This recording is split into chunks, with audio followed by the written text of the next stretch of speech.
시청자 여러분 안녕하십니까? 용감한 토크쇼 직설 원일입니다. 지난해 4분기 소득 통계가 나왔습니다.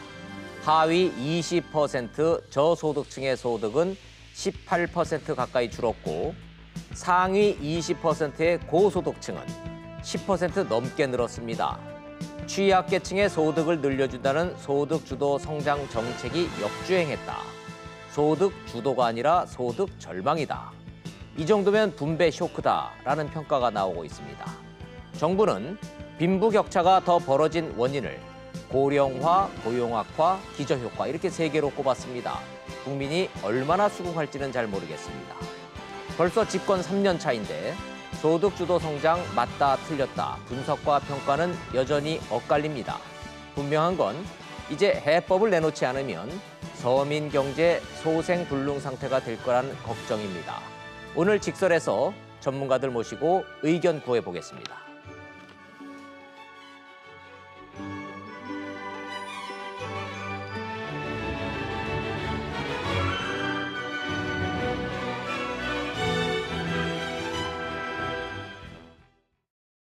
해주실 전문가 세 분 소개하겠습니다. 먼저 숙명여자대학교의 신세돈 교수님, 서울대학교의 박상인 교수님, 서울여자대학교의 이종욱 교수님 세 분들 모셨습니다. 어서 오십시오. 반갑습니다. 네.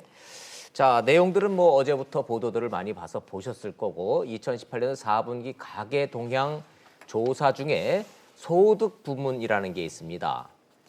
5분위 배율이라는 게 있는데 대한민국 전체 가구를 20%씩 잘라서 5등급으로 나눠서요. 상위 20%, 하위 20%의 격차를 비율을 정해서 숫자를 정해보면 그 수치가 나옵니다. 5.47이라는 수치가 나왔는데 자, 이 수치가 뭘 의미하는지부터 교수님들과 함께 얘기를 한번 좀 한 바퀴 좀 돌아서 토론을 시작해 보도록 하겠습니다. 신세돈 교수님부터 좀 먼저 여쭤보겠습니다. 5분위 배율, 뭐 말이 좀 어렵기는 합니다만은 시청자 여러분들이 여러 차례 들으면서도 막상 물어보면 저희가 좀 이해가 좀 안 되는 게 있습니다. 5.47이죠 이번에 나온 통계가. 수치가 의미하는 바는? 그러니까 우리 대한민국의 그 가계를 20%씩 5단위로 일단 쪼개고, 가른 다음에 예. 제일 낮은 가난한 분들의 소득을 기준으로 봤을 때 네. 제일 잘 사가는 20%가 몇 배냐? 그게 5.47배다. 그 정도 된다는 거죠. 대충 봤을 때 그럼 5배 이상 더 번다. 그렇죠. 5배에서 6배 사이 정도 예, 된다. 최저소득층보다 제일 잘 사는 사람들이 5배 이상 더 번다. 그렇죠. 그거를 예. 이제 5분위가 아니라 10분위로도 나눌 수 있거든요. 나누는 통계도 따로 있습니까? 따로 있습니다. 예, 10분위 예. 통계 나오고 5분위 통계 나오는데 예. 10분위 통계로 하면 제일 못 사는 10%하고 제일 잘 사는 10%를 비교하면 그 비율은 뭐 이거보다 훨씬 더 커지죠. 쉽게 말해서 이건희, 이재용 두 부자께서 버는 돈과 소득과 아니 그거 아니라도 10%면 네. 상위 10%면은 아마 여기 계신 교수님들이 대부분 그 10%에 들어갈 것 같고요. 교수님들이 상위 10%나 네, 소득을 그 들어갈 것 같습니다. 들어갑니까? 예, 예. 그러고 제일 그래요? 못 사는 분들은 1년에 한 달에 뭐 4, 50만 원, 5, 60만 원. 예, 예. 그러니까 그 비율은 뭐 굉장히 높죠. 근데 통상적으로 너무 끔찍하니까 예, 5분위로 나누어서. 근데 그것도 5배, 6배니까 꽤 큰 거죠. 1년에 수백억씩 버시는 이른바 재벌들은 상위 그럼 그것은 0.001%죠. 뭐 이렇게 되는 거지. 예, 그러니까 상위 10%라 그러면은 대충 뭐 서울 지역에 대도시에 뭐 이렇게 좀 잘 사는 동네에 사신다는 분들이 대충 한 상위 10%, 20% 되니까 그분들이 이제 5분위에 들어간다고 보는 거죠. 그렇죠. 그 5분위의 절반 정도. 예, 예. 액수로 따지면요, 시청자 여러분 평균으로 내보면 말입니다. 통계만 불러드리겠습니다. 하위 20% 가구의 평균 소득은 124만 원이고요. 상위 20%의 가구 소득은 932만 원, 1000만 원이 조금 안 되는 수치입니다. 자, 이 수치를 가지고 그 박상인 교수님, 네. 부익부 빈익빈이 더 커졌다. 자, 언론에서 온통 이렇게 표현하고 있는데 이 네. 표현 맞는 표현입니까?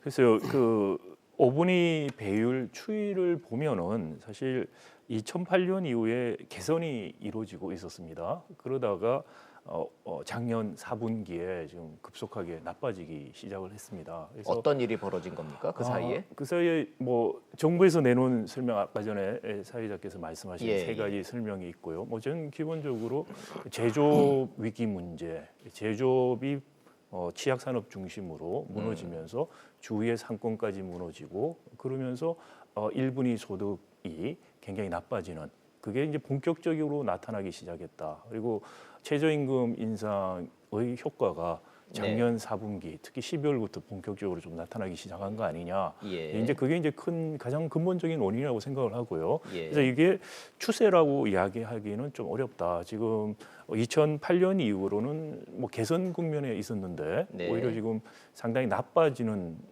반등이 일어난 것이죠. 그래서 추세라기 보기는 어렵고 단지 이제 문재인 정부 입장에서는 굉장히 뼈아픈 부분이라는 것이죠. 저기 네네. 2008년 그리고 특히 2012년 박근혜 정부 때부터는 다소 개선이 됐었어요. 그런데 예. 오히려 소득 분배 정의를 내세우는 문재인 정부에 와서 소득 불평등 지수가 이렇게 나빠졌다는 것은 굉장히 뼈아픈 대목이다. 그리고 심각한 반성이 필요하고 심각한 자가 진단이 필요할 때다라는 생각입니다. 그러면 지금 드는 교수님 말씀을 들으면서 제가 들은 저 의문인데 네. 대한민국 역사상 이른바 양극화, 소득 격차, 빈부 격차가 가장 심했던 해를 콕 찍어서 요 해다라고 하는 게 아까는 2008년도 금융위기 때를 말씀하셨나요? 네, 2008년이 이제 금융위기 때 이게 이제 한 가지 좀 조심해야 될 것은 저희가 이제 양극화하고 소득 불평등도는 같은 의미는 아닙니다. 그래서 소득 불평등은 또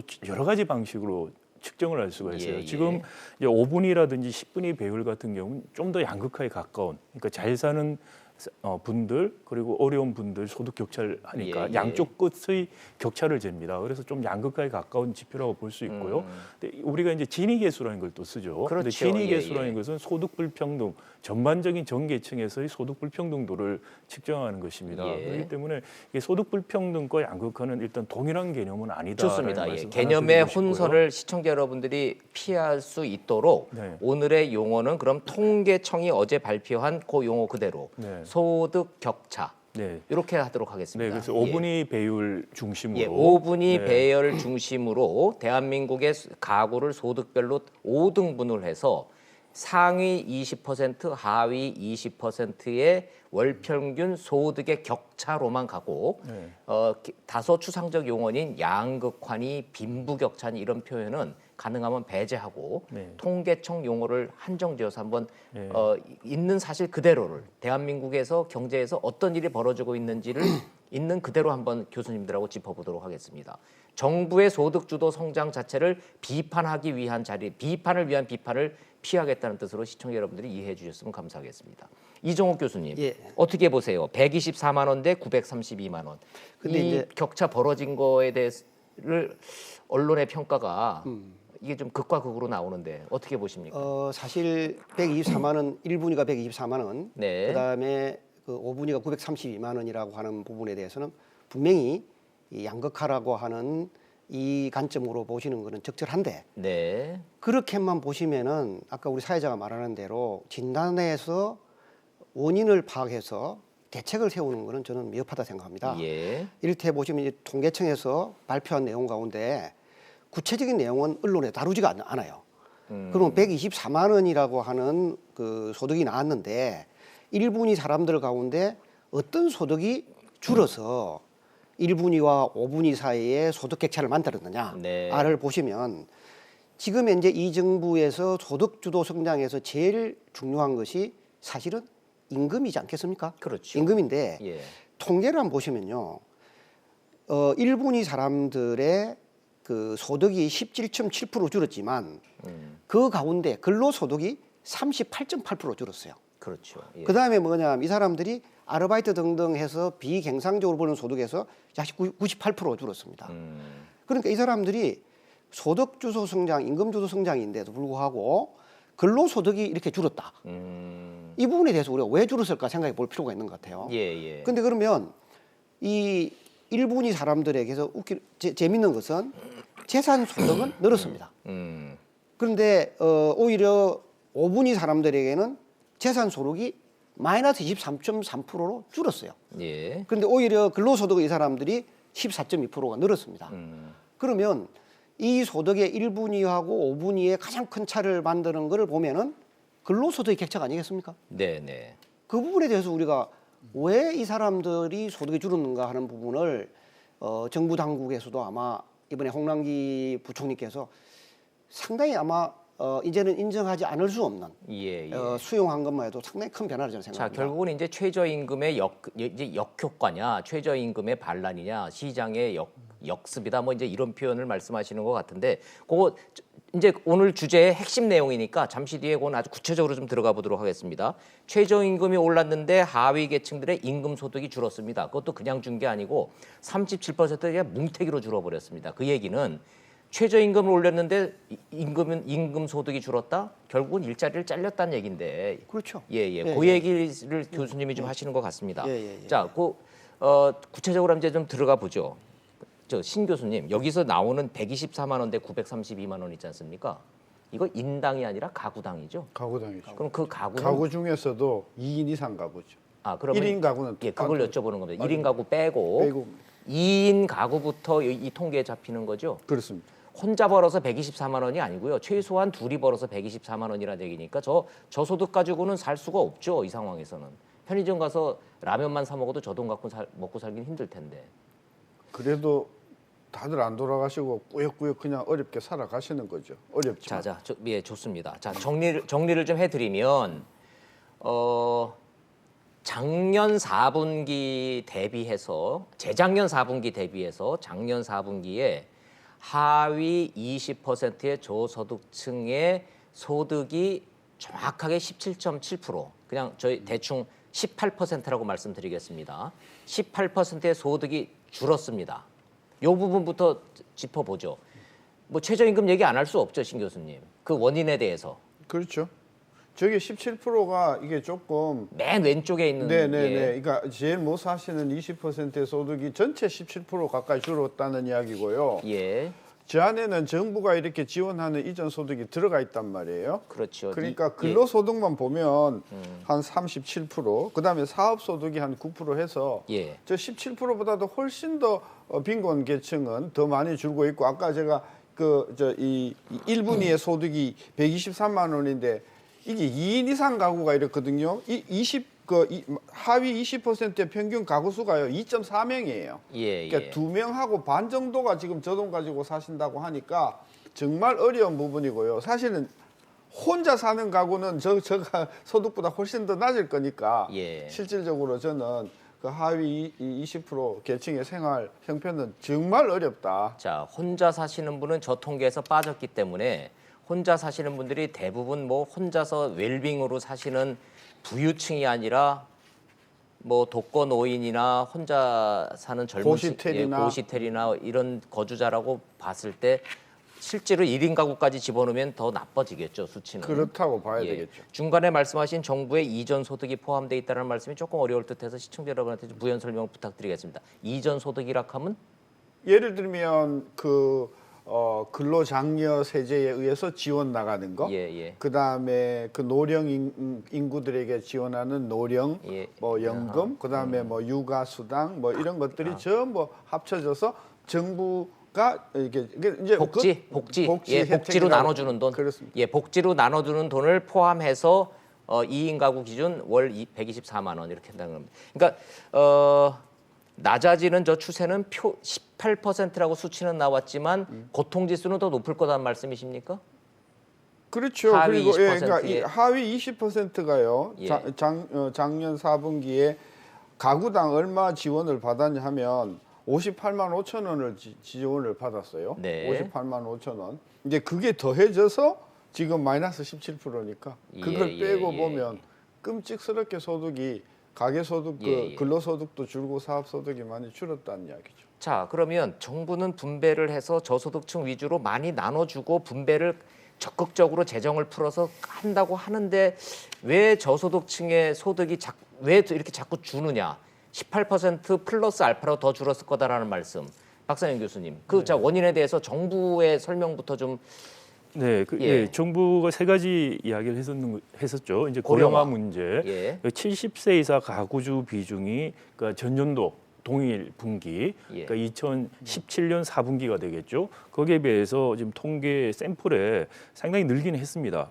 한 5%포인트가 늘었습니다. 근데 5% 70대 이상의 그 분모가 잡힌다 그래서 저수 네. 떨어지는 게 설명은 됩니까? 전체는 설명할 수 없죠. 전체는 아니고 뭐 부분적이다? 예, 예. 일부 이제 70세 이상의 가구들이 저소득층 가구를 형성하고 아, 소득 수준이 예. 낮다는 것 때문에 영향을 준다는 것이고요. 좋습니다. 두 번째는 이제 당연히 그 무직자 비율이 늘어났다는 얼마나 거죠. 늘었습니까? 무직자 네, 비율이. 무직자 비율 또한 12.1%포인트 굉장히 많이 는 거죠.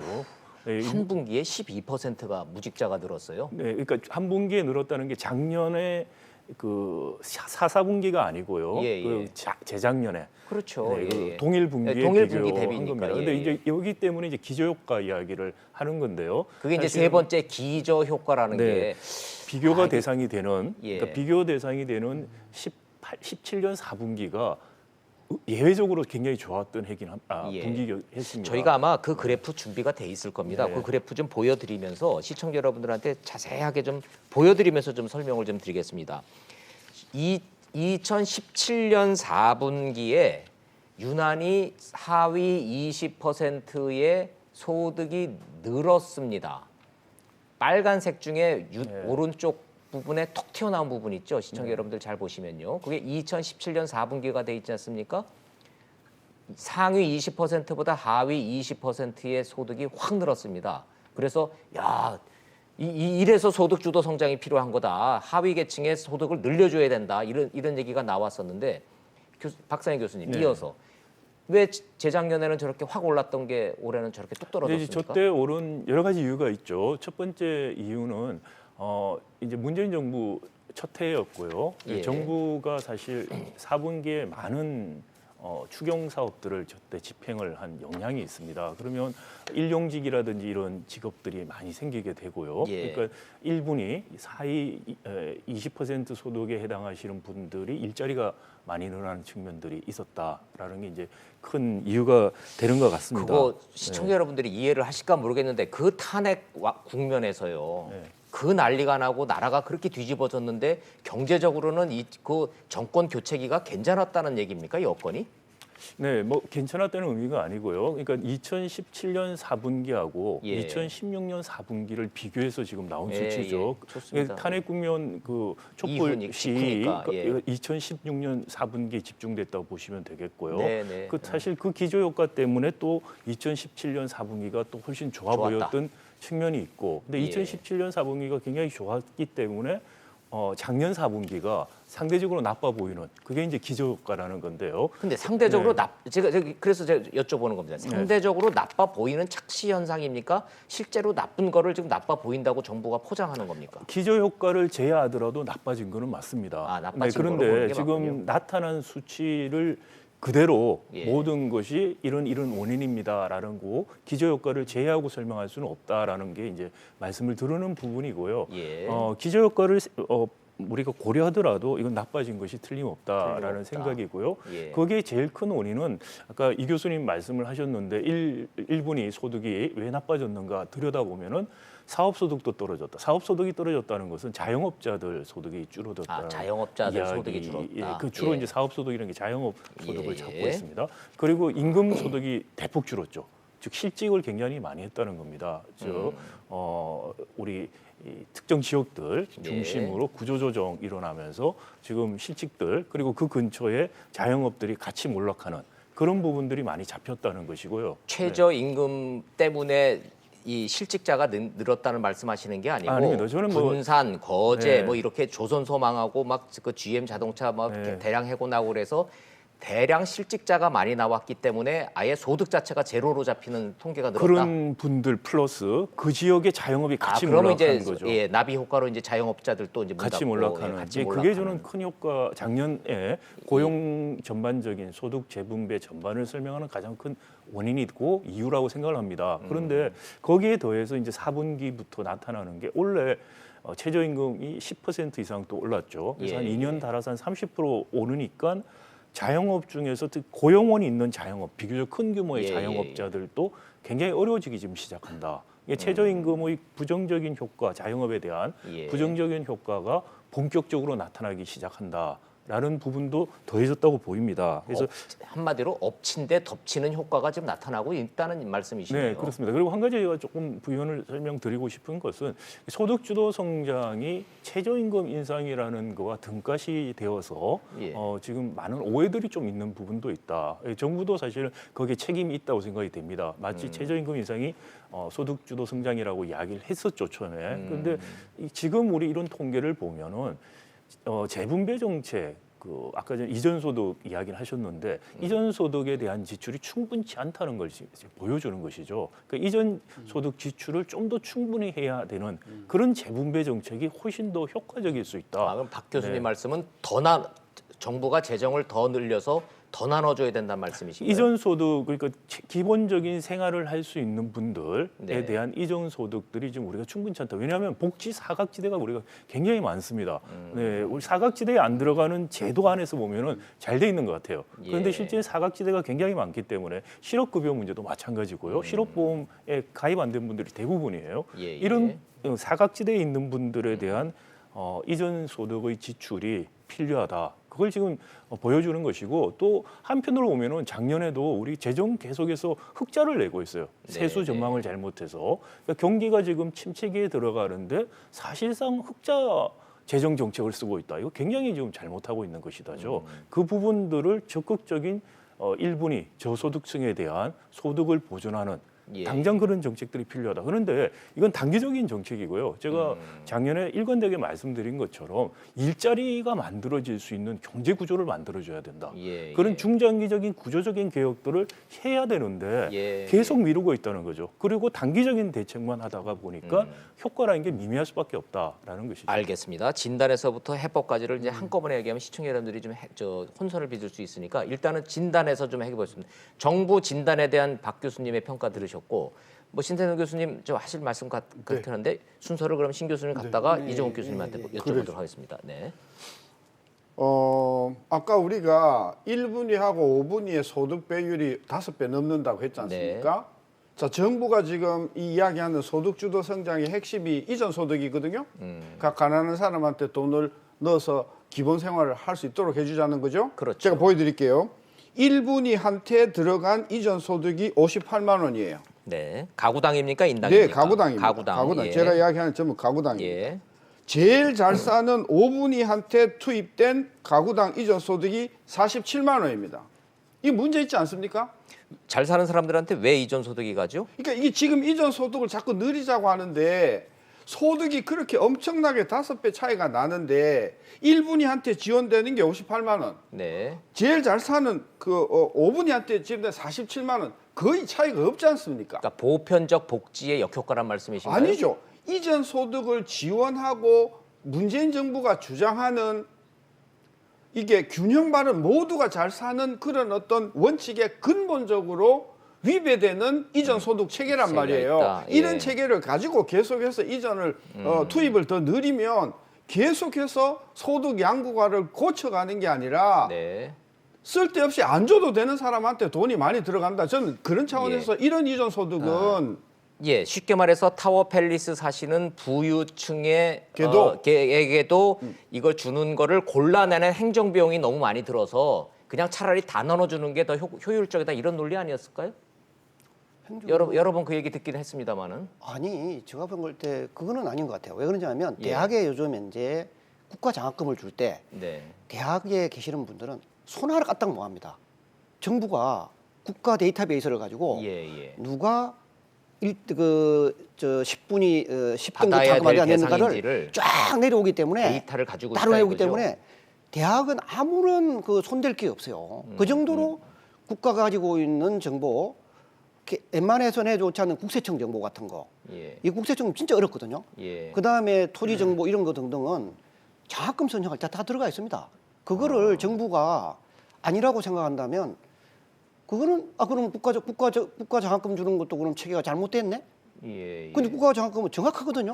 예, 뭐 그런 이해가 되는데 그러면 다시 신 교수님한테 여쭤보면은 하위 20%못 사는 사람들한테 저 58만 원씩 주는데 잘 사는 계층한테 47만 원 주는 거는 뭔가 분배 정책 자체가 잘못됐다는 말씀하시는 거죠? 분배의 이게 돈이 뿌려지는 과정에서 예. 실제로 필요한 사람과 안 받아도 되는 사람이 구분이 전혀 안 되는 체계로 지금 이게 가고 지금 있다. 있다는 이게 정확한 방증이기 때문에 이런 것이 계속되는 한 이전 소득은 계속해서 문제를 풀어나가는 게 아니라 계속해서 돈을 안 줘도 되는 가구에게 돈이 많이 들어가는 그 체제를 명확하게 보여주고 있기 때문에 예. 이걸 고치지 않고서 저는 이전 소득을 증대한다는 것은 저는 찬성할 수 없다 이 말이죠. 동의할 수 없다. 저도 뭐 신 교수님 말씀 예, 예. 동의하고요. 그래서 지금 그 부분에 사실 집중을 하자면은 복지 사각지대를 막꾸는 작업을 정부가 해야 된다라는 것이죠. 근데 이 IT 네. 강국 대한민국이 네. 복지 사각지대에 있는 그 계층의 소득을 분류해내고 그거를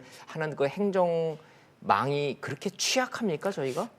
뭐 그런 부분도 일부 있습니다. 예를 들어서 IT 저희가 이제 전자정부 굉장히 발달돼 있죠. 예, 그럼에도 예. 불구하고 이른바 디지털 디바이드라는 이야기를 합니다. 그러니까 노년층, 저소득층 같은 경우에는 접근성이라든지 활용도에서 떨어지기 때문에 예. 사실 누락될 가능성이 있다는 것이고요. 예. 네, 그리고 또 제도적으로 말씀드린 것처럼 실업급여 같은 경우에 실업보험에 가입돼 있는 노동자들이 대기업 중심으로 한정이 돼 있습니다. 그렇죠. 근데 예. 지금 많이 실직하신 분들 같은 경우에 거의 구제를 못 받는다는 거죠. 자영업도 포함해서요. 그런 사각지대 문제 같은 네네. 것들 이런 것들을 하루속히 좀 바꿀 필요가 있다라는 좋습니다. 생각이 들고요. 예, 예. 또 하나는 그 이 교수님 말씀하신 데서 자산소득 이야기를 하셨어요. 그러니까 모사는 20% 하위 20%가 오히려 자산이 늘고 네. 상위는 줄었다. 이것도 사실은 실직에 의한 부분이라는 걸 보여주는 거죠. 그래서 제 생각은 자산소득 는 거는 퇴직금 같은 걸 받고 나와서 는 게 아닌가라는 생각이 들어요. 그러니까 실직이 됐다는 예, 거를 예. 반영을 하는 것이라고 생각이 되고요. 그다음에 이제 상위가 줄어들었다는 것은 부동산 매입이라든지 예. 부채를 갚았다라든지 그런 식으로 사용됐을 가능성이 크다. 그래서 오히려 자산소득 그 부분들까지 고려를 한다면은 그런 부분들을 제거한다면은 네 그러면 소득 불평등도는 더 좀 심화되고 있다. 근데 예. 재산 소득은 이게 너무 금액이 작은 거라서요. 그러니까 맞죠. 이거 네. 가지고 초점 뭐그 많이 증가율 가지고 네, 네, 말하는 네. 거는 전 그 의미가 없다고 보고 저는 이렇게 이야기하고 싶어요. 제일 잘 사는 분이 932만 원인데 네. 작년 1년 동안 10% 늘었어요. 네. 93만 원 정도 늘었습니다. 그렇죠. 예. 근데 이분들한테 이전 소득이 47만 원이 들어갔어요. 그 47만 원만 안 줬으면 예. 이분들의 소득이 10%가 아니라 맞아요. 거의 한 자릿수. 4%밖에 예, 안 예, 늘었을 거다. 그랬겠죠. 여기에 이전 소득에 문제가 있는 것이다. 제가 그걸 지적하는 그러네요. 거죠. 예, 교수님 말씀 들어보니까 뭐 잘 사시는 분들도 뭐 돈을 소득이 느는 것 자체가 문제가 아니라 저희는 지금 이 격차를 얘기하고 있기 때문에 돈이 이른바 이전 소득 정부가 분배 정책으로 복지 정책으로 나눠주는 그 돈의 쓰임새가 오른쪽 잘 사시는 분들한테 갈 게 왼쪽으로만 좀 갔으면은 이 격차가 분명히 줄어들었을 텐데 이게 지나치게 많이 오른쪽으로 갔다 이 말씀하시는 겁니다. 근데 그게- 요 대목은 교수님도 동의하세요? 아니 그 부분도 진짜 좀 일리가 있긴 있는데 제가 볼 때는 우리가 사회 안전망 구축이라고 하는 용어를 많이 써요. 예, 예. 근데 그렇게 하면서 사람들은 사실 경제학에서 중시하는 거는 시장도 중요하지만 실행 메커니즘이 정말 중요합니다. 특히 그 아까 이전 소득 같은 네. 경우에는 시장이 하는 게 아니고 행정 절차에 의한 정부가 하는 정부가 거죠. 하는 거잖아요. 예, 예. 우리는 정부를 갖다가 제일 많이 말할 때 그런 이전 소득의 실행관념 정부의 실패 이야기를 많이 합니다.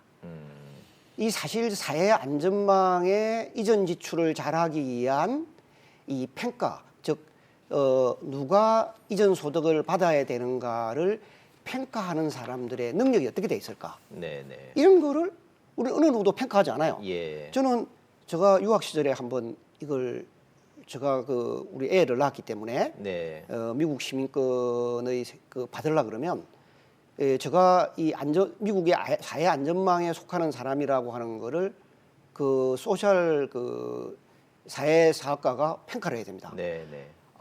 그분은요 정말 한 2-3시간 정도의 인터뷰를 하면서 내가 가지고 있는 모든 정보를 다 내놔야 돼요. 그런 식으로 뭔가를 받으려면 예, 예. 우리나라에서 저걸 받으려 그런 사람은 정말 정부가 소셜 워커가 탈탈 털어야 돼요. 그런데 우리나라의 소셜 워커는 말만 소셜 워커지 그 정도의 역량과 교육을 나는 안 받았다 생각합니다. 그거에 대해서 말을 하지 않고 자꾸 이전 지출을 늘리라. 나는 그거에 대해서 찬성할 수가 없어요. 정부의 비효율을 놔놓고 이전 지출을 늘리면 예. 누군가 세금을 계속 부담해야 되는데 예. 정부의 비효율을 그러면 납세자가 계속 부담을 해야 됩니까? 네. 그다음 제가 마지막 하나로 예. 실제로 이 1분위의 근로자가 근로소득으로 123만 원 정도로 해서 약 14.6% 정도가 줄었는데요. 네.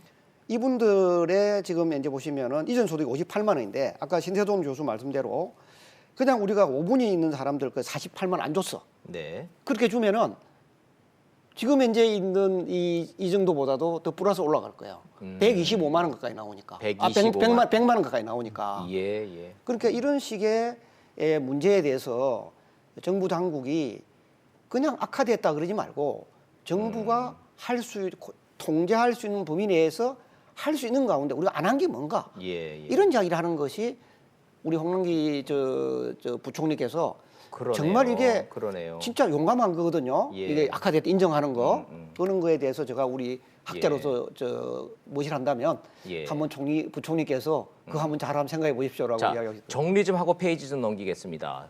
홍남기 경제부총리는 그 원인에 대해서 고령화와 기저효과 이런 말씀하시는데 정작 전문가이신 교수님들은 이 와중에도 분배가 정교하지 못하다. 뭔가 좀 이게 언밸런스다. 잘 사는 사람한테 줄 돈을 못 사는 사람한테 줬으면은 훨씬 더 개선의 여지가 있다. 이렇게 좀 진단을 하시고 계십니다. 요 정도 동의하십니까? 그렇게 정리해도 되겠습니까? 좋습니다. 저도 예. 거기서 한 가지만 예. 말씀을 추가드리면 뭐 이 교수님 말씀하신 것처럼 그 이전 소득에 대한 문제, 그 정부의 관리 문제 이런 것들 정말 동의하고요. 근데 네. 그러기 위해서 저희가 사실 그런 소셜 워커에 해당하는 분들이 수가 절대적으로 작아요. 그렇죠. 그리고 그분들에 예, 대한 예. 교육도 굉장히 약하고요.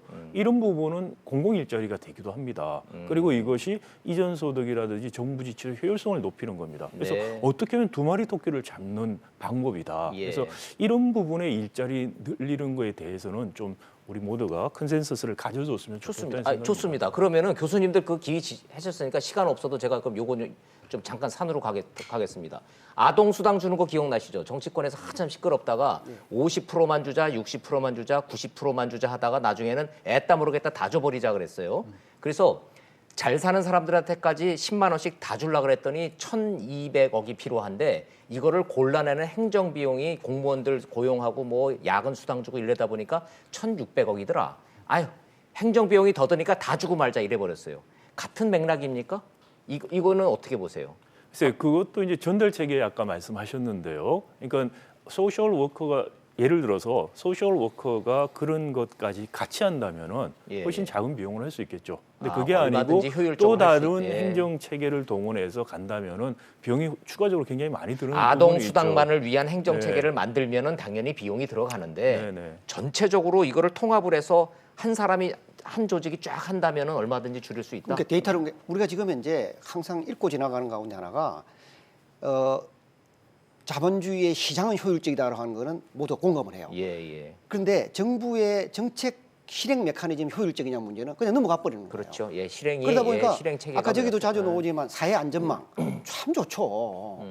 사회 안전망이 우리는 그때 이제 효과적인 말이에요. 예, 효과적으로 예. 움직이고 있느냐? 그러면 사회 안전망이 효과적으로 움직이려 그러면 제일 중요한 거는 결국 사람이거든요. 이건 시장이 들어가는 게 아니에요. 네. 그러면 사람을 효과적으로 쓰려 그러면 어떻게 효과적인가? 자, 이 사람에게 사람을 쓸 때 우리에게는 이 사람에게 다 똑같은 일을 하는데 아동 관련된 것도 하고 그다음에 노인 관련된 것도 하면 한 번에 두세 가지를 하니까 비용 자체는 줄지 않겠습니까? 예, 예. 그런 식으로 사회 안전망을 하기 어떻게 효율적으로 할 것인가를 정부가 고민하지 않으면 이전 지출에서의 비효율성. 비효율성과 예, 예. 세금 낭비는 앞으로 계속 지속될 거예요. 지속된다. 예, 예, 저 신 교수님 어차피 문제 제기하신 김에 그럼 해법까지도 한번 생각하시는 게 있습니까 혹시? 자, 58만 원대 47만 원 이거 비효율이다. 정교하지 않다. 균형적이지 않다. 자, 근데 이거를 걸러내는 행정 비용은 또 다른 문제인데. 근데 아까 육아나 아동 수당에 대해서 그 걸러내는 게 너무 돈이 많이 들어서 차라리 다 주자. 정말 무책임한 이야기 같아요. 음, 그 누구 돈인데요? 그거요. 네. 저희가 내는 세금이 그러지 않습니까? 네. 그러니까 공무원들이 너무 쉽게 생각하는 거예요. 그리고요, 25조 지금 돈이 더 거쳤다고 뭐 지금 정부는 아주 희색이 만연한데요. 예. 그 전부 백성들의 그 주머니를 짠 돈이에요. 거기에 어마어마한 프레셔를 기업하는 분이나 세를 내는 사람들이 거기에 그야말로 피해요. 그러면 25조를 더 걷었으면 야 이게 막 주머니가 두둑하다고 이렇게 희색이 만연할 게 아니라 못 써서 날릴 것이 아니라 이렇게 들어가야 될 돈은 안 들어가고 안 들어갈 때 돈이 드는 것을 어떻게 하면 줄이겠는가라고 하는 부분에 대해서 정부 당국자들이 이 부분을 면밀하게 개선하겠다라고 하는 게 아니라 소득주도 성장에 문제가 있는지를 원인을 검토하겠다. 아직까지 검토하겠다 그러니 정말 세금을 내는 납세자들로서 네. 분통을 제가 터뜨릴 수 없고요. 제가 그게 이거 하나 이른바 이제 비소비 지출 추이표를 봤더니 그 신 교수님 말씀이 통계로 나오긴 나오네요. 매년 내야 되는 세금 플러스 뭐 이래저래 나가는 준조세 다 합치니까 저렇게 늘고 있다. 이거 예. 지적하려고요. 우리 이전 소득이 가구당 5만 4천 원 늘었어요. 네, 가구당. 네 가구당. 근데 가구당 비소비 지출 주로 세금인데 네. 얼마를 냈냐? 86만 5천 원 냈어요. 어이구. 제가 던지고 싶은 질문이 예. 국민은 86만 5천 원을 더 내는데 예. 국민 주머니에 들어오는 것은 55만 4천 원밖에 안 들어와요. 예. 30만 원이 어디로 갔는지 몰라요 지금. 예, 국가와 사회 기관 시설을 위해 들어가는 돈 아닐까요? 무슨 어디 들어갔겠죠. 예, 예, 들어갔는데 예, 예. 아니 소득주도 누가 성장과 꿀꺽하고 먹은 돈은 아니니까. 예. 그런 이야기가 아니라 더불어 잘 살자고 하면서 국민의 주머니에서는 86만 5천 원이 무슨 나갔는데 말씀인지는 예, 예. 지금 국민에 들어오는 돈은 돈이? 들어왔고 그것도 가난한 사람에 들어간 게 아니라 그냥 모든 계층에 골고루 50만 원 가까이 들어갔다고 하면 네, 이게 심각한 문제가 있는 거다. 예, 예, 저는 예. 그걸 지적하는 거죠. 예, 예. 아니 시청자 여러분들이 그 부분은 충분히 이제 이해하시고 공감하실 것 같아요. 아 이거 뭔가 문제가 있구나. 이게 좀 분배 그래서 분배 자체는 동의를 하는데 분배 시스템의 비효율적이고 야 그 정도로 그냥 이렇게 눈 감고서는 확 뿌리는 형식이야? 이건 문제 있는 거죠. 자 좋습니다. 자 그러면 제한된 시간 때문에 그 얘기를 안 할 수 없죠. 저 오른쪽에 좀 잘 사시는 분들 뭐 불필요하게 하는 얘기 이제 오늘 빼고요. 예. 자 왼쪽에 좀 못 사시는 분들 걱정 좀 해보자는 겁니다. 최저임금. 자 이게 최저임금 때문에 일자리가 대폭 줄었다라는 주장은 소설이다. 홍장표 위원장. 소득 주도 성장의 핵심 인사인 홍장표 위원장께서 최저임금은 죄가 없다. 자 요 대목 좀 평가 좀 드려보겠습니다. 박상현 교수님 어떻게 보세요? 네, 작년 하반기까지 네. 우리 이른바 뭐 고용 참사라는 이야기를 한 예. 고용 증가가 굉장히 낮은 현상을 최저임금 때문이라고 저는 생각하지는 않습니다. 자 최저임금으로 전적으로 책임을 돌릴 수 없다. 네, 최저임금이 설명하는 부분이 일부 있다고 생각을 해요. 예를 들어서 이제 흔히 우리가 말하는 그 자영업 중에서 건설, 도소매, 예. 숙박, 음식 이런 부분이 좀 영향을 받기 시작합니다. 근데 그것도 작년 하반기 이후에 예. 4분기 이후라고 저는 주로 생각을 하고요. 그 이전의 부분은 제조업 위기 문제다 기본적으로. 제조업이 무너진 게 더 주된 원인이지 최저임금이 주된 원인으로 볼 수 없다라는 네, 그렇습니다. 결론이시네요.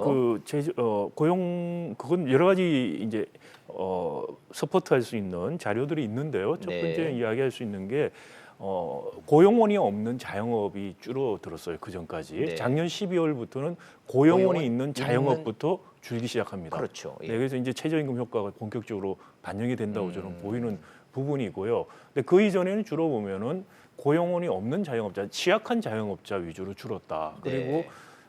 지역별로도 보면은 제조업 위기가 있었던 지역 또는 관광이 좀 중국 관광객도 줄어들면서 예, 예. 관광이 위축됐던 지역 그런 지역 위주로 많이 줄었다는 거죠. 그런 걸 보면은 자영업이 줄어드는 고용 효과 그것도 근본적으로는 제조업 위기 부분, 제조업 취약 제조업의 침체 부분에서 파생된 것이다라고 생각하는 게 맞다. 근데 그걸 우리가 정확히 이해해야만 정확한 정책 대안을 우리가 내놓을 수가 있다는 것이죠. 자, 그래서 좋습니다. 박상현 교수님 말씀 이제 종합적으로 해주셨는데 시청자들의 이해하시는 거를 제가 정리를 하자면 제조업이 무너지고 기간 산업, 대한민국이 먹고 살던 기간 산업들이 어려워지면서 거기서 줄어들고 그 여파로 자영업이 어려워진 측면이 더 큰 거지. 단순히 멀쩡했는데 최저임금 올렸기 때문에 이렇게 지금 충격이 왔다고 보는 거는 이건 무리가 있는 분석이다. 네, 두 가지만 추가로 간단히 말씀을 드리면은 또 하나는 이제 건설 경기가 작년에 안 좋았던 거죠. 그런데 그렇죠. 그 전에는 건설, 사실 어떻게 보면 건설 경기가 부양 때문에 과열됐는 측면이 있었습니다. 예. 근데 건설 쪽의 일자리가 많이 없어진 것도 역시 영향을 미쳤다라는 작년에요. 예. 그것도 무시할 수 없는 부분이라고 생각이 되고요. 그리고 이제 최저임금 관련해서 제가 한 가지만 더 추가를 드리자면은 최저임금 인상이 작년에 고용이라든지 소득 분배에 미친 영향은 미미하다고 하지만 네. 정부의 주요 정책으로서 최저임금 인상을 작년에 추진한 것은 지극히 잘못됐다고 저는 생각합니다. 아하, 그러니까 예. 우리 문제의 원인이 제조의 근본적인 위기가 있는데 있었는데. 여기에 대한 처방이 정책이 돼야 되는데 예. 그런 정책은 거의 아. 하지 않았고 최저임금으로 갔다는 건 정책을 실패했다고 저는 생각해요. 예. 그렇지만 그 정책 실패의 원인 이유 때문에 작년 고용 사정이 나빠졌다고 보지는 않는다는 게 제가 드리고 싶은 말씀이고요. 예. 그러다 보니까 모든 논의의 초점이 최저임금 문제로 가버리기 시작한 것이 저는 더 문제라고 생각해요. 예. 우리 경제가 갖고 있는 근본적인 제조업 위기라는 문제, 그 네. 문제가 가려지고 최저임금이 모든 토론에 초점이 됐다는 것 자체가 굉장히 저는 문제가 있다는 오히려 생각을 하고 있고요. 네. 올해 최저임금이 10.6%가 올라감으로 인해서 2년 연속 거의 30%가 오른 겁니다. 이건 상당히 많이 올랐다. 그래서 네. 그 효과가 작년 말부터 올 특히 상반기에 굉장히 부정적으로 특히 자영업 중심으로 나타날 가능성이 크다. 엎친 데 덮친 격의 효과가 올 상반기에 나타날 수도 있다라는 예, 생각입니다. 예. 그렇군요. 예.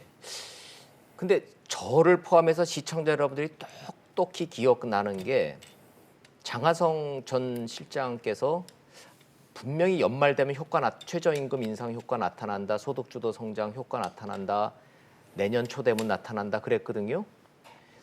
자, 최저임금과 이 하위 취약계층의 소득 격차의 인과관계, 직접적인 인과관계는 아니지만 정부가 최저임금 가지고 이걸 해결하려고 한 정책 자체는 잘못됐다고 박상희 교수님 평가를 하셨는데 이종욱 교수님께서는 그 인과관계에 대해서는 어떻게 평가하십니까?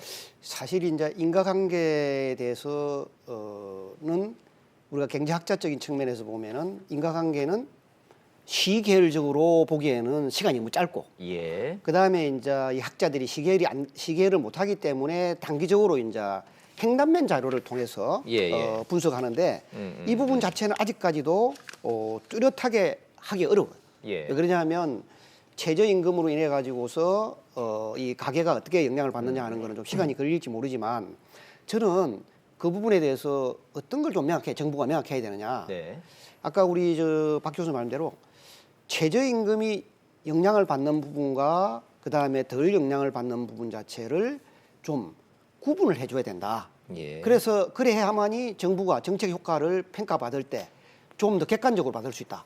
그렇지 않고 그냥 최저임금의 효과가 소설이라고 한다 하면 이거는 평균으로밖에 이야기하지 않는 거거든요. 예. 그럼 최저임금으로 인해 가지고 가장 충격을 많이 받는 사람들의 이야기는 완전히 묻히는 거고 네. 최저임금으로 인해 가지고 효과를 많이 받는 사람 또 묻히는 거거든요. 그래서 최저임금의 효과를 많이 받는 사람 이를테면 구조조정을 해서 그 기업들이 그 세태되어 있는 지역의 경우에는 최저임금 전혀 관계 없어요. 그러면서 자영업자가 무너졌어요. 예. 그렇다고 하면 거제도, 군산 막 이런 데 아니겠어요? 예. 또 반면에 이제 최저임금의 그 역할 가운데서 자영업자가 가장 영향을 많이 받는 곳은 대도시예요.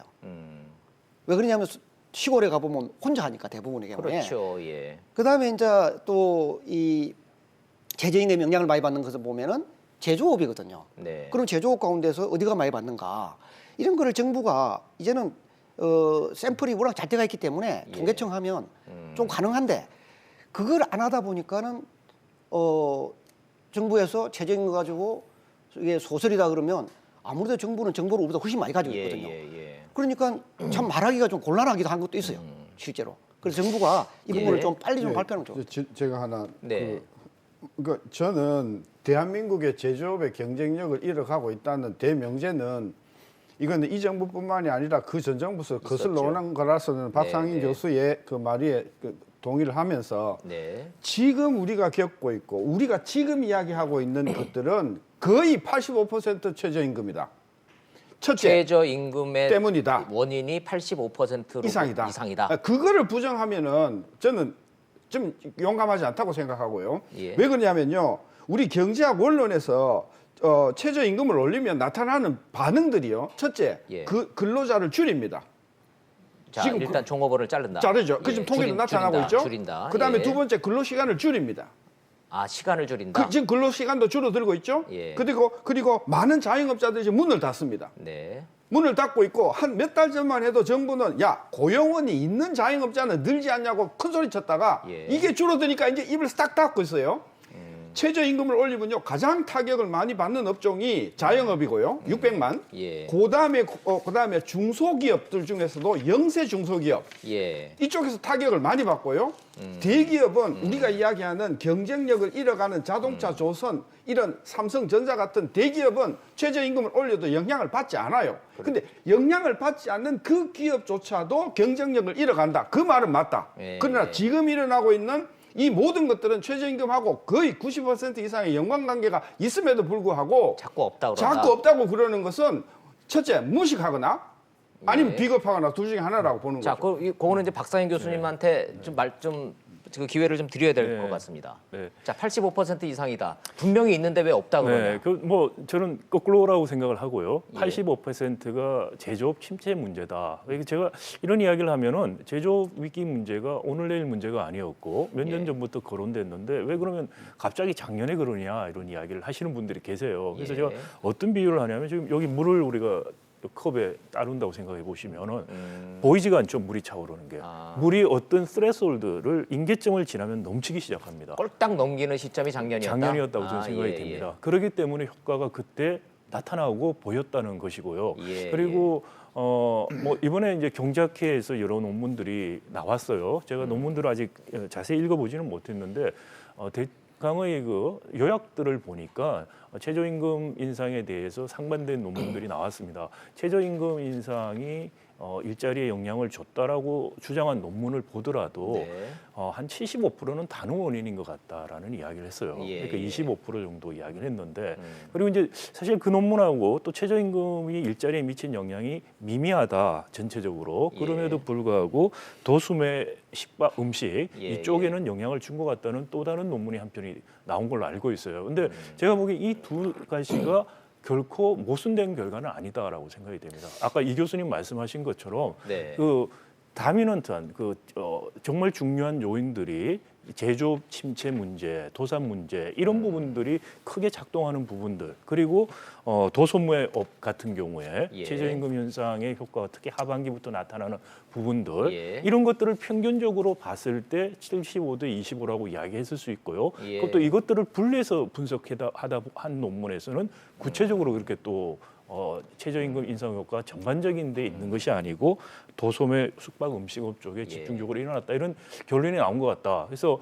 아직까지 우리가 학술적인 연구를 하기에는 시기적으로 너무 기간이 짧다. 짧기 때문에 예. 명확한 대답을 내놓을 수는 없습니다만은 저는 제가 작년에 일관되게 이야기했던 그런 직관하고 크게 예. 다르지 않은 결과들이었다고 생각합니다. 근데 지금 그 부분에 대해서 제가 한마디 좀 하고 싶은데 제가 이제 당국에서 산업학회를 했지 않습니까? 네. 우리나라의 제조업 근로자 10명 가운데 4명 정도는 대부분이 자동차 산업과 관련된 곳에 근무를 합니다.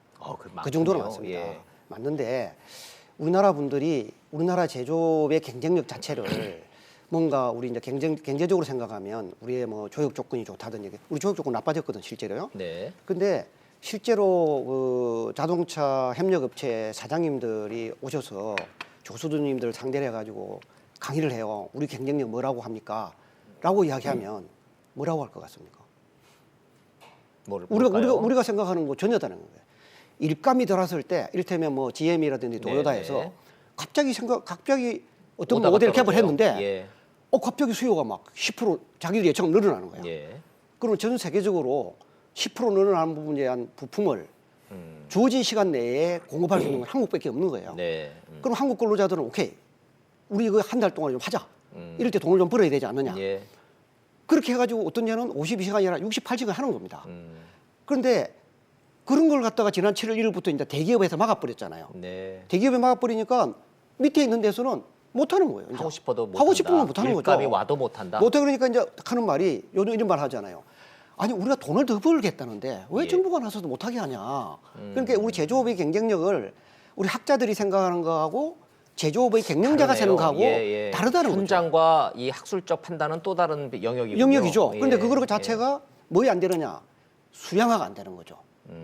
수량화가 안 되기 때문에 사람들이 네, 여기서 네. 정책에 실수를 하게 되는 겁니다. 예, 예. 근데 이 교수님 말씀하신 거는 그 자동차 산업이 잘 될 때 잘될때 얘기고, 그게 작년에 잘 돌아갈 때 얘기고. 작년에는 뭐 아시다시피 현대차라든지 예, 또 라인이 놀고 GM이라든지 그런 해서 뭐 그 근로시간 단축 문제하고는 사실 관련이 없고요. 예, 예, 오히려 좋습니다. 예. 많은 정말 2차 벤더들이 문을 닫게 되는 것이죠. 자, 아니 이제 그런 경우는 중국의 경우 영향은 크고 네. 그냥 한국 같은 경우에는 우리가 이 한국에서 수출할 수 있는 경쟁력 남아 있거든요. 남아 있는 것도 참 많아요. 그런데 네, 예. 우리가 학자들이 자꾸 이 제조업의 위기 이야기할 때 수치에 너무 얽매이고 현장에 대한 내용을 좀 더 우리 깊게 봐야 된다. 예. 이 사람들은 뭘 경쟁력으로 생각하고 있는가 하는 이야기를 진짜 저는 좀 하고 싶어요. 자, 자영업자 하시는 분들이 저희 직설 시청자들이 많으신 모양입니다. 수없이 많은 문자와 메일과 사전 질문이 저한테 들어옵니다. 고용원 있는 자영업자신 모양인데 최저임금 올라서 종업원 해고하고 있다. 이게 내가 겪는 지금 이 현상이다. 아 근데 왜 이렇게 해석은 분분하냐? 이거 좀 정답을 좀 내려달라. 교수님한테 이런 좀 부탁이 좀 왔습니다. 저는 이미 뭐 분명하게 이야기를 했습니다. 최저임금이 수치가 85%가 맞는지 안 맞는지는 시청자 입장에서는 알 길은 없으나 신 교수님의 지속적인 지적은 자영업자와 예. 그다음에 영세 중소기업 네. 이쪽들, 그러니까 중견기업 이하의 기업들은 최저임금이 결정적이고요. 거기다가 뭐 이제 이 교수님 말씀하신 52시간이라는 데, 근데 52시간 같은 경우에는 아직은 대기업 같은 경우에만 적용이 되니까 네. 그건 아직까지는 아니니까 저는 80% 이상이 지금 최저임금이 결정적일 거고요. 네. 금년에 10.9% 올린 것이 금년 내내 유효하기 때문에 금년 내내 지금 이와 같은 이야기를 우리는 반복할 것이고 그다음에 우리 박 교수님은 계속해서 제조업 이야기할 것이고 정부는 계속해서 두고 보자 할 것이고 그 사이에 1년 동안에 아마 고용이나 경제 성장이나 소득은 또 깜짝 놀랄 수준만큼 더 처져 있을 것이다. 저는 그래서 예. 이런 토론이 이제 더 이상 저는 의미가 예, 없다고 좋습니다. 보는 거죠. 그럼 박 교수님도 이 상황이 고용 상황, 저 소득 격차 상황이 더 개선될 거다라는 기대는 안 하고 계시는 것 같습니다. 지금 정부가 정책 기조라든지 이런 걸 바꾸지 않는다면 사실 가능성이 없다 생각이 되고요. 어떻게 바꿔야 됩니까? 이게 말씀드린 것처럼 뭐 기본적으로는 세 가지를 이야기를 하고 있습니다. 하나는 네. 우리 이 제조업 위기가 기본적으로 제조업이 고부가가치화로 진화가 되는 게 단절된 문제다. 예. 경제 구조를 바꿔줘야 된다 기본적으로. 예. 제조업 진화가 일어날 수 있는 또 좀 더 작은 기업 집단 단위, 전문화된 기업 집단들이 경쟁하고 네. 중간재 산업들이 더 독립적으로 경쟁할 수 있는 경제 구조를 바꾸는 개혁이 필요하다. 그게 네. 이제 중장기적인 효과가 나오겠죠. 네. 근데 그 중간에 취약 산업들 문제, 조선, 자동차 해결해야 됩니다. 그러기 위해서는 단기적인 대책으로 아우터 오천처럼 독일에서 예. 했던 것처럼 그런 노사정 협의를 통한 취약 산업들 대책. 단기 중기 대책이겠죠. 예. 그런 부분들을 실행해야 된다. 그리고 마지막으로 단기적이고 또 중기적인 것을 재정적인 측면에서 아까 재분배 정책을 저는 강화해야 예, 된다고 예, 생각합니다. 예. 효과적으로 해야 될 뿐만 아니라 그 수준 자체도 더 높여서 어려움을 극복하는 단기적인 브릿지를 하는 역할을 해야 된다라는 네. 생각이고요. 최저임금 문제는 지금 올해 같은 경우에 우리가 현행 법상으로도 업종에 따라 차등할 수 있습니다. 최저임금은 사실은 모든 업종에 최저라는 의미이기 때문에 업종별 차등한다는 건 좀 어폐가 있는 말이긴 하지만 네. 지금 현재 우리가 2년간에 많이 오르고 또 이제 최저임금을 올려도 3입법이나 이런 걸 통해서 오히려 대기업들은 빠져나가요. 그런데 중소기업이나 자영업들은 그럴 여지가 없어요. 그래서 업종별로 차등하게 당분간 최소한 몇 년이라도 가는 예. 그런 정책들이 필요하다라는 생각이고요. 신 교수님 말씀하신 것 같이 최저임금 때문에 작년까지 또는 앞으로의 경제를 저는 설명을 결코 할 수 없다. 좋습니다. 그리고 예. 자영업 고용은 줄어드는 거 최저임금 효과가 제가 작년부터 일관되게 말씀드렸습니다만은 올 작년 연말부터 나올 거라고 말을 했고요. 예. 원래 지속적인 나쁜 효과가 나올 것이다. 엎친 데 덮친 격이 될 것이라는 말씀은 계속 드렸다는 말씀 제가 한 번 더 드리고요. 예. 또 하나는 좀 지적하고 싶은 것은 자영업에서 고용원을 줄이는 이유 중에 하나는 기술적인 측면도 있습니다. 일본 같은 경우에 지금 일감이 모자라죠. 사람들이 모자라죠. 일감이 모자라는 네. 게 아니고. 그런데도 불구하고 보면은 소묘배 가면은 이렇게 들어갈 때 미리 이렇게 주문을 해서 뽑아서 들어가서 주문하게 하는. 키오스크 형식으로. 네네. 그래서 예. 우리도 그게 많이 도입되고 있어요. 그런 기술적인 변화 측면에서도 또. 레이버 세이빙하는 것들이 자영업에도 굉장히 많이 지금 도입되고 있는 측면 네, 그런 부분들까지 좀 고려할 필요가 있다. 그래서 최저임금이 올라서 지금 한국 경제가 어려워지고 문제가 있다. 이건 너무나 단순하고 예. 그럼 최저임금 다 돌리면 우리 경제 좋아질까요? 예, 좋습니다. 저는 뭐 그럼 그런 최저임금이 생각은- 최소한 뭐 주범은 아니란 말씀인데 저 자영업자들이 대통령 만나서 다 좋다 지나간 거는 올해는 동결시켜달라고 요청을 했는데 대통령이 미안하다. 근데 최저임금 올라가는 거는 장기적인 이건 추세다. 이렇게 말씀하셨단 말이에요. 네, 맞습니다. 동결은 정부로서는 할 수 없다라는 메시지로 전달되는 거 아닙니까? 근데 자영업자의 경우에 우리 학자들이 말하는 거고 자영업자들이 하는 사람들이 예. 그게 현장의 목소리 아니겠습니까? 예. 우리가 현장의 목소리에서 그 사람들이 어렵다 그러면 진짜 어려운 거예요. 한번 보십시오.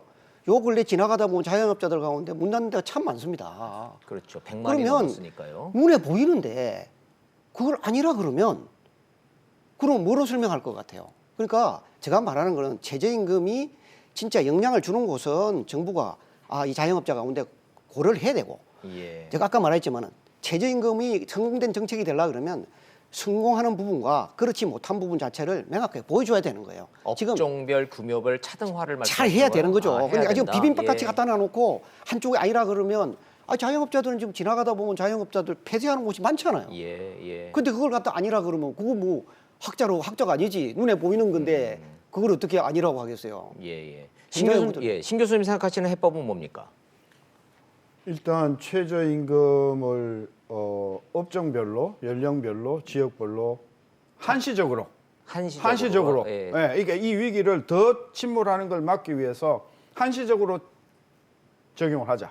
차등 적용하자. 그리고 가능하면 한시적인 가운데에서도 특별히 아까 이 교수님 말씀 맞다나 어렵다고 하는 부분에 있어서는 네. 최저임금을 올릴 수 있는 한도를 상한을 정해서 더 이상 올리지 못하도록 가이드라인을 앞으로 최소한 3년 또는 뭐 여러 가지 조건을 붙여서 저는 예. 그 가이드라인을 붙여서 동결이 어렵다고 하면 네. 올라갈 수 있는 범위를 예컨대 3% 또는 5% 또는 물가 상승률 이렇게 해서 이 자영업들이 일단은 희망을 가지고 숨통을 돌릴 수 있는 정도의 한시적인 조치는 매우 시급하다고 보는 거죠. 뒤집어 얘기하면은 최저임금만 조금 손대도 하위 20%의 소득 이 추락은 막을 수 있다고 보십니까? 저는 속도를 많이 둔화시킬 수 있다고 있을 것이다. 예, 시간이 다 돼서 요 대목 좀 한번 여쭤보죠. 박상현 교수님, 최저임금 정책 조금 정부가 좀 생각을 바꾸면 정책을 바꾸면 하위 20%의 소득을 좀 이렇게 올리는 효과가 있을까요? 그래서 뭐 비미할 거라고 저는 생각합니다.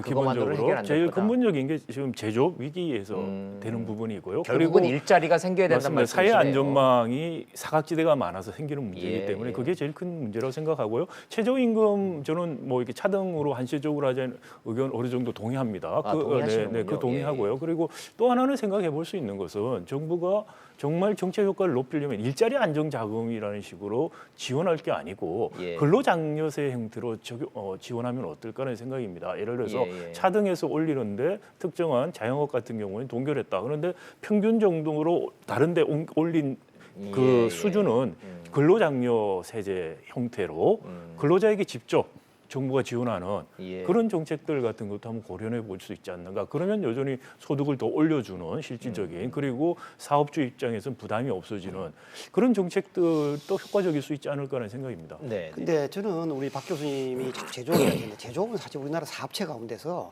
30만 개밖에 안 됩니다. 많지 않아요. EITC요. 예. 자영업자 부분 저 부분을 아까 우리 신태도 말하지만 이게 버퍼를 우리가 어떤 완충지대를 안 만들면 예. 제조업 가지고 절대 못해요. 이렇게 저는 지금 거제 통영이 살아난다고요. 숙대 앞에 그 의상실이나 가게가 문 닫는 것을 설명을 못 한다는 못합니다. 거죠. 네. 그러니까 우리가 제조업이 그렇게 많은 것 같지만 전체 사업체 가운데 한 350만 개 가운데서 사업체 가운데서 48%가 도소매 음식 업종이에요. 예. 그다음에 제조업 가운데 30만 개밖에 안 됩니다. 그런데 알겠습니다. 어떻게 제조업을 예. 가지고서 그 근데 제가 10% 말씀드린 건 가지고 제조업 때문에 예. 제조업이 그 뭐 잘 아시다시피 거제 통영 예를 들어서 조선 잘 될 때 제조업뿐만이 아니고 옆에 자영업까지 다 호황이었어요. 근데 숫대 예, 예. 앞에 그 네. 상가가 망가지는 건 설명을 못 아니 하는 제가 말씀을 다시 드리지만은 통계를 저희가 조금 더 세분해서 지역별로 보면은요 예. 자영업이 굉장히 나빠진 것은 특별하게 공업이 어려운 제조업이 어려운 지역이다. 그리고 튜리스트들이 많이 가는 지역들 중에서 어려운 지역들이 있습니다. 평균적인 것보다 훨씬 나빠집니다. 그런 의미에서 제가 말씀을 드렸고요. 알겠습니다. 그다음에 숙대 앞에 말씀하신 거는 또 그런 게 있어요. 저기 우리가 이제 소비 지출이 늘어났다는 이야기를 하죠. 오늘 빠졌습니다만은. 네. 근데 사실 들여다보면은 내부를 들여다보면 내구재 소비가 많이 늘었어요. 그러니까 그거는 우리가 말하는 자영업에 들어가는 돈이 아닙니다. 그리고 소비 패턴 젊은 사람들 같은 경우에 외국으로 많이 나가요. 지금. 그래서 돈 모아서 일본 가거나 하는 그런 여행들을 해서 쓰는 경우가 뭐 많습니다. 해외 사용 그런 액수 것들까지 엄청나게. 종합적으로 고려를 해서 생각을 해야 되지 단지 최저임금이다 이렇게 이야기하는 건 저는 좀 한계가 있다고 생각합니다. 알겠습니다. 제가 오늘 진행자로서 사력을 다해서 저소득층의 소득을 어떻게 하면 올릴 수 있는가에 대한 진단과 해법을 찾아보고자 노력을 했는데 제 성에는 차지 않지만 그래도 방향을 제시들을 해주셨다고 생각을 합니다. 제조업 부활시켜야 되고 경쟁력 강화해야 되고 자영업자 대책 현장의 목소리 들어줘야 된다는 얘기고 그러기 위해서는 최저임금 차등 지급제 적극적으로 검토해야 된다라는 정책 제안 해법 제시들 해주셨으니까 정부의 선택을 좀 기다려 보도록 하겠습니다. 육체노동 정년이 60세에서 65세로 늘렸기 때문에 이거 이제 정년 연장부터 굉장히 큰 문제라 이거 준비했었는데 꺼내지도 못했습니다. 이 주제 시청자 여러분들이 관심 있는 주제니까 조만간 마련해서 세 분 교수님 또 모시도록 하겠습니다. 오늘 말씀 여기서 정리하도록 하겠습니다. 잘 들었습니다. 감사합니다. 고맙습니다.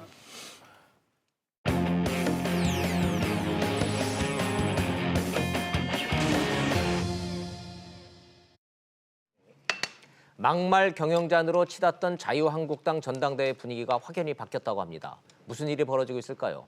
자, 시청자 여러분들과 함께 영상 보시고 이슈 따라잡기로 돌아오겠습니다. 어젯밤 늦게 진행된 한국당 당권 주자들의 TV 토론. 오세훈, 김진태 후보가 황교안 후보를 상대로 박근혜 전 대통령 탄핵에 대한 명확한 입장을 밝히라고 압박하면서 공방이 이어졌습니다. 분명히 절차상 문제가 있다고 하셨는데 당시 대행 시절에는 왜 분명히 문제 제기를 안 하셨는지. 탄핵이 부당하냐는 제 질문에 세모라고 말씀을 하셨습니다.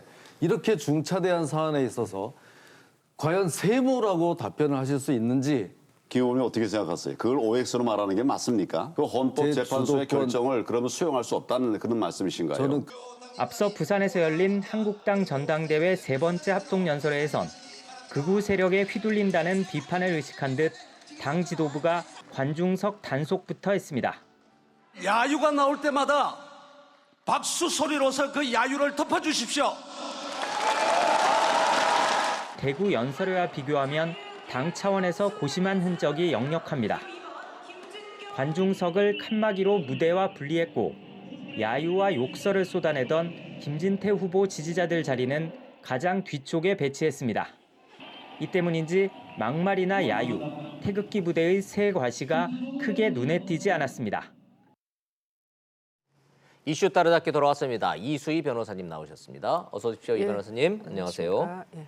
저 한국당 전당대회 합동연설회가 대전 갔다 대구 찍고 부산 간 거죠? 예, 그렇습니다. 예, 부산이면 부울경. 예. 거기 사는 거고. 근데 뭐 대전 대구는 뭐 야유에 뭐 온통 난리가 났었는데 그게 이제 5.18 그 공청회 그랬죠. 때문에 그 김진태 후보 당대표 후보를 윤리위에 징계 해부했다라는 것 때문에 처음 시작했던 대전 충남 연설회에서는 뭐 김병준 비대위원장이 인사말을 할 수 없는 상황이었죠. 그래서 다시 내려왔고 그리고 근데 부산 분위기가 확실히 확 바뀌었다며요? 예, 근데 이제 대구에서도 좀 걱정을 했었는데 좀 엇비슷한 분위기가 또 났죠. 한 2, 3분 정도 어수선했고요. 그래서 이번 부산에서 합동 연설회는 좀 그 뭐 청원이라 그럴까 그러니까 이런 질서 유지하는 분들도 좀 고용을 했고 그리고 자리 배치도 좀 칸막이를 해서 그 좀 그러니까 좀 극단적으로 뭐 김진태 후보를 응원하는 사람들을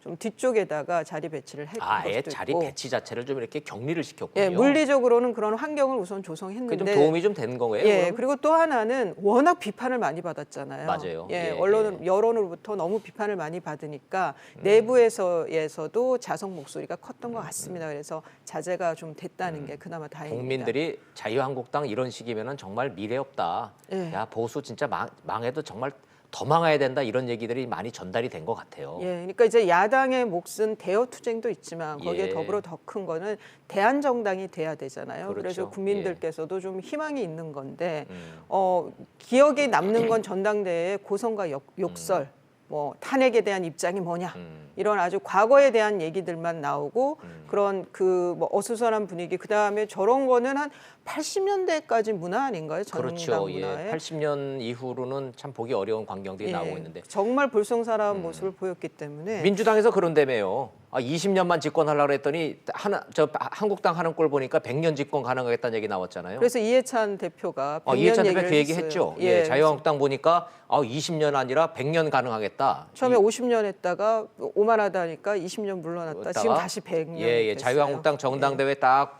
돌아가는 거 보니까 20년, 에이 100년 그냥 시원하게. 근데 거기에 100년 대해서 무슨 소리냐라는 분위기가 아니라 반응들이 아니라 야 그것도 틀린 말도 아니겠다. 예, 가능할 것 같아요. 예, 한국당 이렇게 요새 돌아가는 되니까. 거 보니까 예.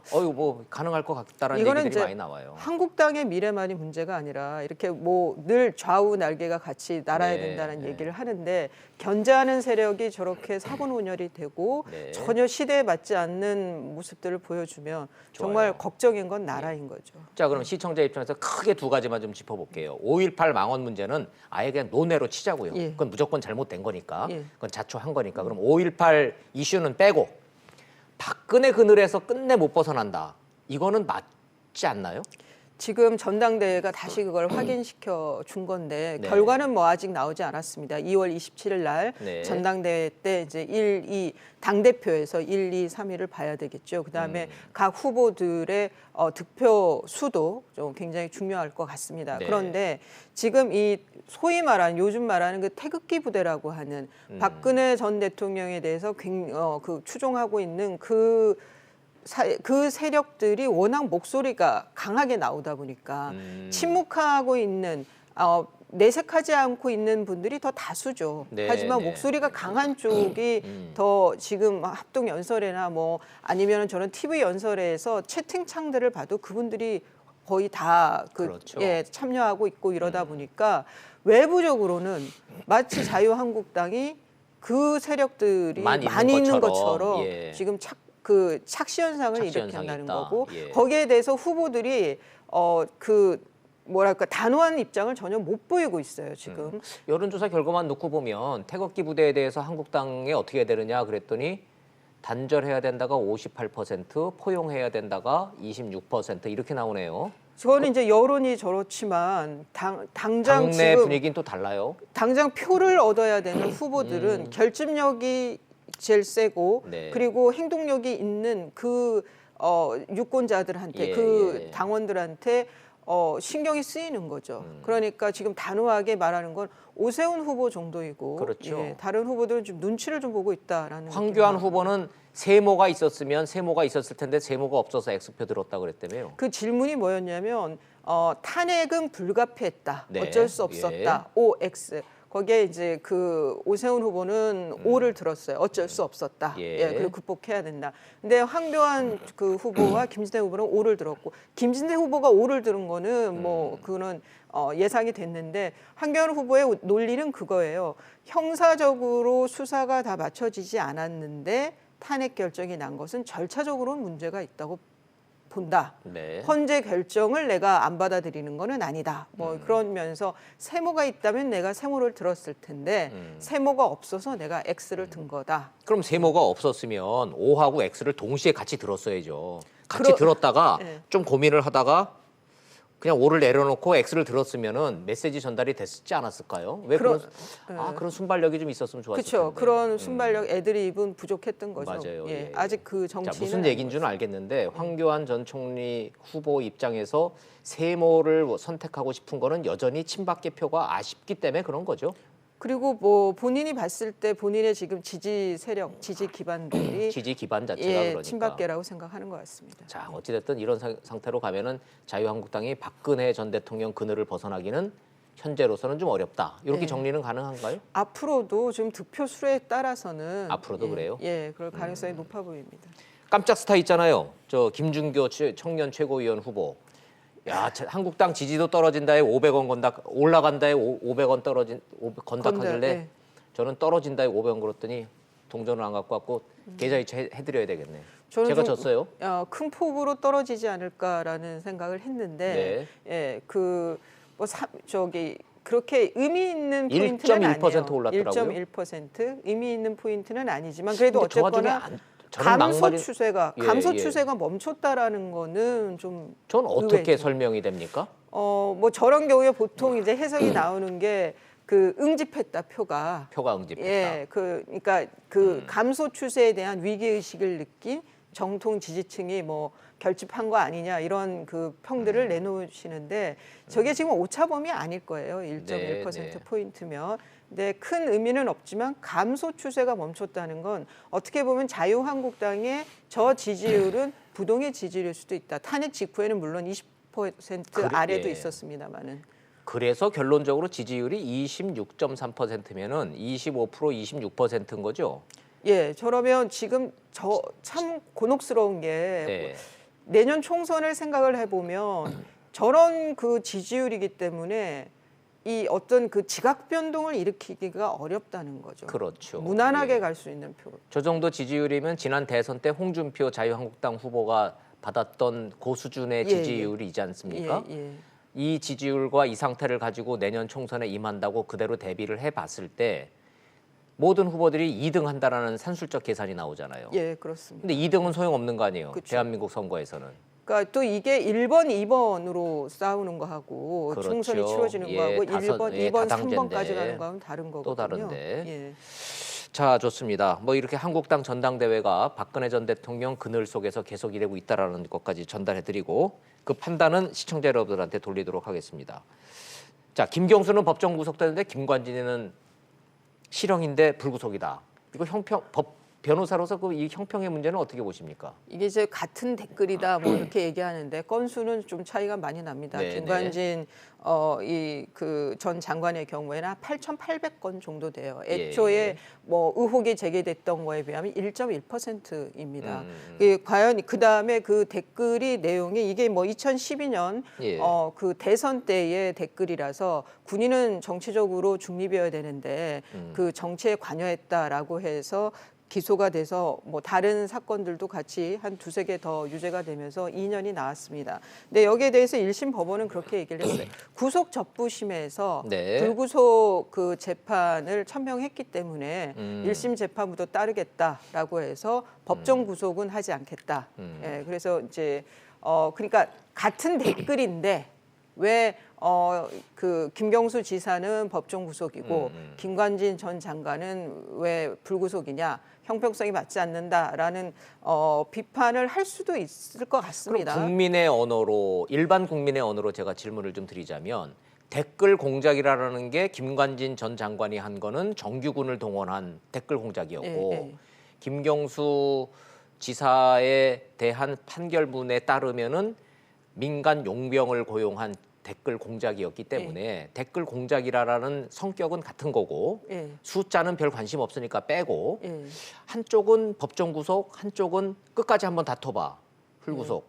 요 형평에 대한 볼멘 소리가 여권에서 나오고 있는 거 아닌가요? 예, 그래서 이제 형평성 얘기를 하면서 그 전에는 이제 그 홍준표 경남지사 그러네요. 예, 때 그 홍준표도 사건하고 돼서 왜 불구속이었는데. 그때는 도정 공백을 막는다라고 하면서 불구속을 했느냐라고 해서 이제 그 김경수 지사의 그 법정 구속에 대해서 계속 지금 형평성 논란이 계속 그러니까 이 형평성을 문제 삼아서 제가 보기에는 보석 신청을 해서 보석 보석의 허가를 받기 위한 것이 아닌가 김경수 싶습니다. 지사의 보석 허가 요청이 계속될 것이다. 예, 그래서 보석으로 재판을 받게 하는 것이 다른 그 사건들과 더불어 봤을 때 형평성에 맞지 않느냐라고 될 것 같은데 법적으로 그게 보석의 요건이 되기는 합니까? 형평성 제기가? 보통은 법정 구속이 된 그 사건에서 그 심이 바뀌었다고 해서 1심에서 2심 갔다고 해서 그 사이에 사정 변경이 없는데 네. 보통 보석 허가는 잘 안 나오거든요. 이례적인 그렇죠. 거긴 한데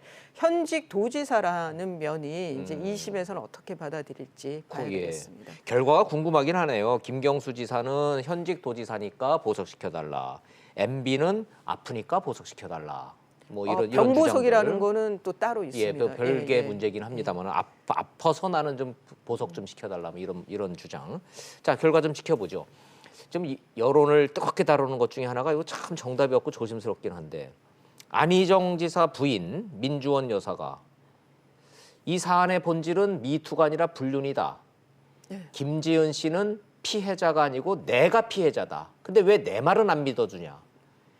계속 지금 이 문제 제기를 하고 있어요. 그리고 이제 본인이 생각했을 때는 둘이 연애를 한 거다. 그 네. 증거다라고 하면서 이제 SNS 서로 주고받았던 메신저들로 카톡 내용 주고받았던 말씀하시는 거죠? 뭐 텔레그램 뭐 이렇게 주고받은 문자들을 또 공개를 했습니다. 네. 근데 그러면서 이제 그 주장이죠. 저는 민주원 씨의 주장인데 재판 과정에서 지속적인 주장이었죠. 예. 근데 1심에서는 그게 받아들여졌고 받아들여졌고. 2심에서는 배척이 됐고 뭐 저번에도 말씀드렸지만 민주원 씨가 저렇게 이제 본인의 답답함, 뭐 나름의 억울함 그런 것을 갖는 거는 저는 지극히 자연스러운 것 같습니다. 근데 저것이 이제 SNS를 통해서 공개적으로 공개가 된다는 거죠. 네. 그리고 단순한 어떤 그 뭐 소해라든가 감정이 아니고 그 증거를 제시를 하면서 또 주장을 하고 있고 근데 그것이 그 김지은 씨 입장에서는 2차 가해가 되는 거고요. 그렇죠. 그래서 상당히 위험한 요소도 갖고 있다는 거죠. 그래서 저는 3심이 지금 그 대법원 상고를 했으니까 좀 그 저런 공개적인 발언은 좀 자제하는 네네. 것이 어떤가라는 좀 개인적인 생각도 갖고 있습니다. 사실관계만 딱 한 가지만 좀 짚고 가자면 김지은 씨가 수행비서를 하다가 정무수석으로 이 자리를 옮기게 됐을 때 주장대로라면 지속적인 성폭행을 가하는 가해자로부터 오히려 보직이 바뀌었으니까 멀어질 수 있는 절호의 기회였는데 예. 울고 불고 막 그거를 하소연을 하는 걸로 미루어서 김지은은 피해자가 아니다라는 민주원 여사의 요 주장 예. 사실관계만 놓고 봤을 때 법적으로 요 대목이 인용됐을 가능성은 없었습니까? 이 민주원 씨 어제 그 2차 SNS에 올린 글을 저도 봤는데 그 글에 대해서 김지은 씨 측에서 재반박도 가능한 거였어요. 저희가 얘를 봤을 어떻게 때는. 해요? 예. 그러니까 지금 그 수행비서에서 정무로 자리를 옮기는 거에 김지은 씨가 했다는 이제 다른 사람한테 보낸 그런 그 카톡 문자에 보면 내가 버려지는 거 이용당하다가 버려지는 게 아닌가 두렵다. 뭐 퇴출 수순으로 본인은 인지를 했다. 예, 그렇게 그런데 반박을 하는군요. 그게 예. 이제 9월 달부터더라고요. 9월 예, 달에서 예, 12월까지 그 다른 사람에게 보내는 문자들인데 앞서 세 차례의 그 뭐 업무상 위력에 의한 간음이라고 하는 지금 2심에서 유죄가 나온 그 사건 그 전에 안희정과 김지은이 주고받은 문자는 없어요. 네. 저는 그게 외려 더 중요하다는 생각이 듭니다. 그러니까 예. 그때 1차, 2차, 3차 그때의 상황은 알 수가 없는 거죠. 예. 뭐 그래서 저는 결과적으로 보면 뒤에 주고받은 문자를 통해서 앞의 사건에 대해서는 그랬지 않았겠느냐라고 추정하는 게 예. 1심인데 2심은 그런 방식을 취하지는 않았고요. 그래서 저는 이 사건은 정말 어려운 사건입니다. 기존 판례대로 하면은 사실 유죄가 나오기 쉽지 않았던 사건. 변호사시니까 이 질문을 많이 받으실 텐데 그래서 결론적으로 대법원 가서 이거 뒤집힐 가능성이 있습니까? 없습니까? 증거 체부에 대해서 지금 이제 형사소송법이랑 형법을 위반한 게 있느냐를 따질 거거든요. 네.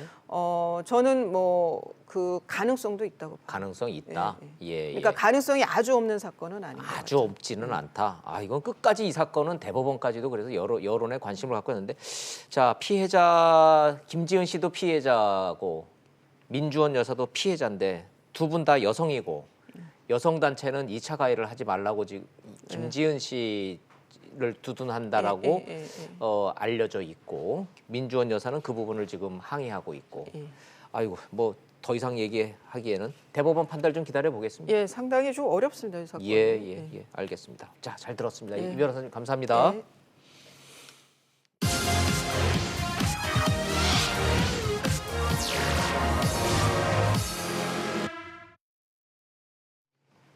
소득 격차가 더 벌어졌다는데 정부의 설명을 듣고 잘 이해가 안 되는 대목이 있습니다. 소득 분배 정책 효과는 확대됐다. 정부의 분배 정책 아니었으면 빈부 격차가 더 벌어졌을 텐데 그나마 정부 덕에 선방했다. 이 얘기입니다. 아무리 공무원이 영혼이 없다지만 이 정도면 역대급 아닐까 싶습니다. 최저임금과 노동시간 정책 과속이 시장에선 역효과 났습니다. 결과적으로 저소득층이 직격탄 맞게 됐습니다. 죄송합니다. 이렇게는 죽어도 말을 못하겠다는 뜻입니다. 소득 주도 성장 솔직히 청와대가 했지 정부 공무원이 했냐는 항변도 있긴 있습니다. 그러나 경제 정책에 관한 한 공무원은 전문가 아닙니까? 최저임금 노동시간 이렇게 과속하면 현 시장 상황에서 큰일 납니다. 누구 하나 경고하거나 반대하다가 잘린 공무원 있냐 이겁니다. 사실 이 대목에선 저 포함 언론도 할 말이 없습니다. 결과적으로 이런 정책의 실험 대상이었던 하위 20% 취약계층이 더 어려워진 건 사실이고 퍼붓기식 분배만으로는 소득 격차가 줄지 않는구나라는 거 충분히 실험했고 입증된 것도 또 하나의 사실입니다. 계속 갈 건지 수정할 건지 정부의 선택 기다려 보겠습니다. 직설 마치겠습니다. 시청해 주셔서 고맙습니다.